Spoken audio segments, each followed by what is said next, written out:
Ó Deus, dá minha alma, senão eu morro. Família de Jesus, estamos juntos aqui de novo. Aprendemos sobre mais um desses grandes intercessores, homens que impactaram o mundo através da intercessão. Vamos falar hoje sobre John Hyde, mas ele era mais conhecido como John Oração Hyde. E ele clamava assim: ó Deus, dá minha alma, senão eu morro. Foi um homem que foi muito usado por Deus para ganhar os hindus para Jesus. Foi muito usado por Deus ali na Índia. Mas vamos ver um pouquinho mais sobre a história desse precioso homem de Deus. Vamos lá, família cheia do Espírito?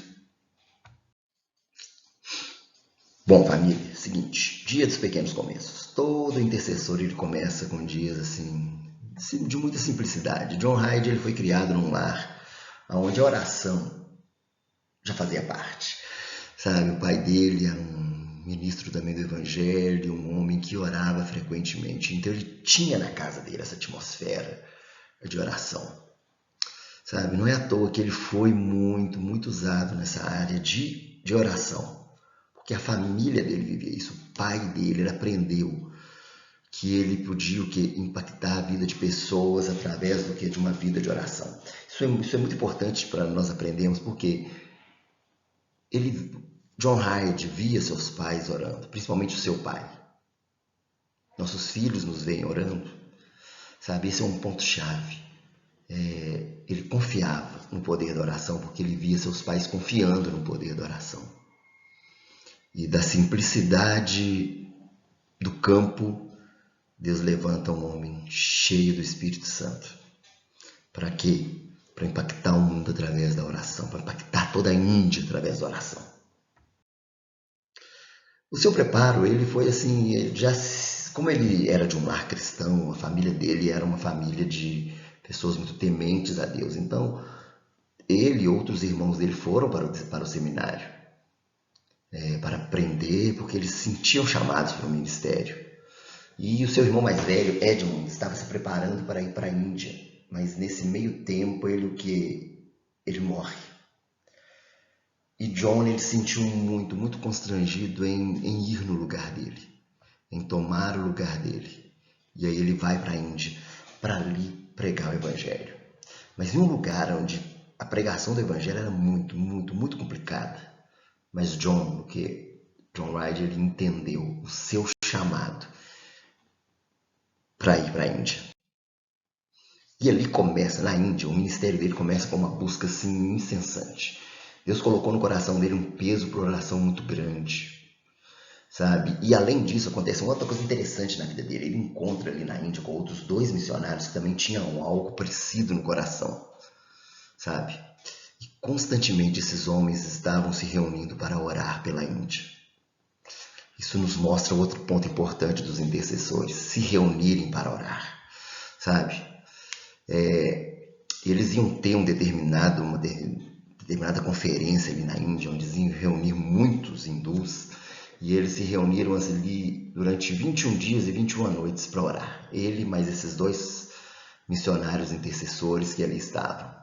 Eles louvavam a Deus e derramavam o coração, assim, ansiando de ver o mover do Senhor, eles suplicando, clamando.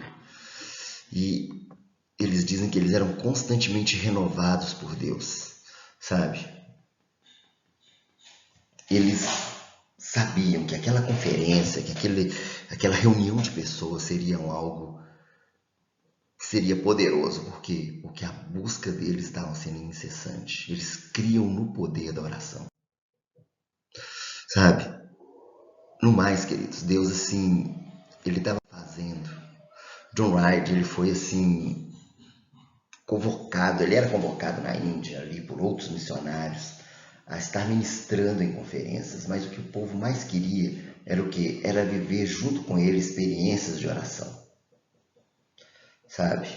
Tem aqui citando algo muito poderoso sobre ele.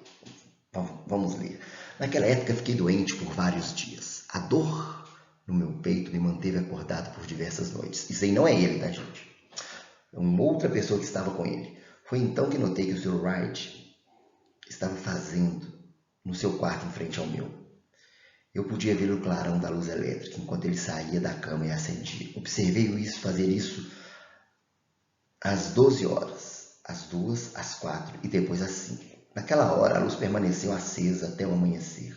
Quer dizer, ele ia orar, ele acordava durante diversos momentos da noite. Para quê? Para orar. Nunca esquecerei das lições que aprendi naquela época. Eu já havia orado pelo privilégio de esperar em Deus nas horas da noite. Não. Isso levou-me a pedir esse privilégio ali mesmo. Aquele homem foi tão impactado com a vida de oração de Wright que ele começou a pedir: Deus, me acorda durante a noite.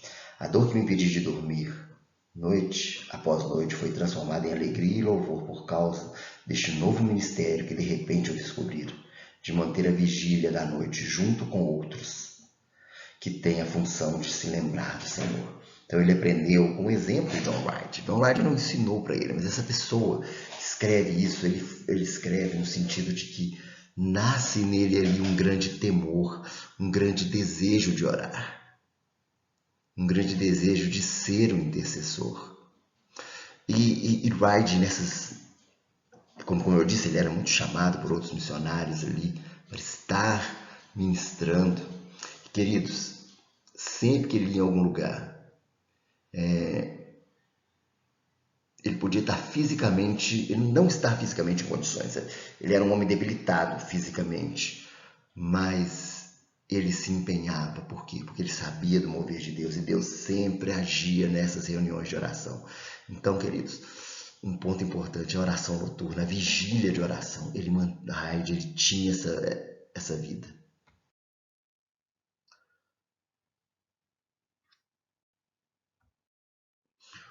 Um livro importante que pode falar muito com você é esse que está aí na tela, John Wright, O Homem que Orava. Ele é muito conhecido como um homem de oração, um homem que impactou o mundo através da oração. Alguns dizem que ele conseguiu levar 1000 indianos a Cristo, tanto que está no subtítulo desse livro isso. 100.000 indianos a Cristo. E qual que era a estratégia missionária dele? Em grande parte era a oração. E ele valorizava também muito a Bíblia, gente. É muito importante salientar isso. Quando ele chega na Índia, acontece algo interessante, que ele tem que aprender os dialetos e idiomas ali da região onde ele está, né? E ele começa a se dedicar muito, mas no momento que ele começa a se dedicar muito, ele começa a ver que ele está se afastando da Bíblia. E ele volta. E ele para de se dedicar tanto à língua para se dedicar à palavra, porque ele sabia: eu preciso conhecer essa palavra para transformar a vida dessas pessoas. Não adianta se eu conhecer a língua e não conhecer a palavra. Então ele era um homem também que entendia a necessidade dele conhecer a palavra. E ele realmente continuou estudando a língua e os dialetos ali das regiões onde ele esteve, mas o foco dele sempre era a Bíblia e a oração. Como eu já disse em outras vezes, isso aqui é só uma pincelada sobre a vida desse homem. Uma pincelada muito rápida. Mas, meus irmãos, John Oração Hyde é uma vida que vale a pena ser conhecida.